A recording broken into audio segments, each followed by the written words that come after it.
Wahlala esihlalweni sobukhosi. Hayi phela ubukhosi obakithi. Oh, bakini ubukhosi. Yeah. Yeah. Hayibo. La emculweni kaMaskandi khona abayibiza ngenkosi.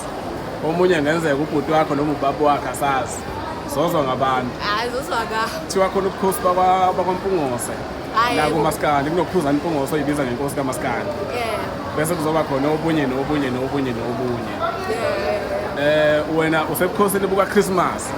Uthi ubukhosi obakini. Yeah, obakithi. Uyamazi ukhuzana? Yeah, ngiyamazi. Impungose. Yeah. Emandaba. Yeah. Emathatha mnyama. Yeah. Awutshela imfihlo.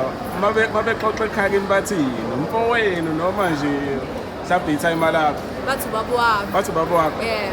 Ha. Wena ukhule wazi ukuthi ubaba wakho. Yeah. Yena kodwa akakwazi. Ayo akazi. Ha. Mana ke sesakhuluma ngobaba wakho uKhuzana. Kulo December lo kuyaphithizela. Kuyaphithizela kakhulu kunabantu abathandanayo, kunabantu abazihloko bazobehlangana. Kodwa nje kubantu abathandanayo, yiwuphi umlayezo ongawudlulisa kubona? Ngasho ukuthi kufanele babe ne-loyalty phakathi kwabo bobabili. Kungabi khona omunye wenza okubi because lento leyo ngagcina sibahlukanisa.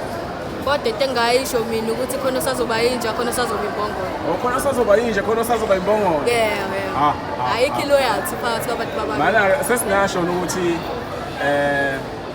Mampungose. Yeah. Singasho. Yeah. Okay, mphakathi wasemzansi nangu Mampungose. Ayo nanga. Siyolinda uKhuzana kodwa aqinisekise.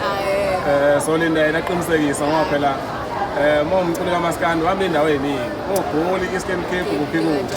Mhlawumbe ngempela nje khaleni baqinisile ukuthi Mampungose.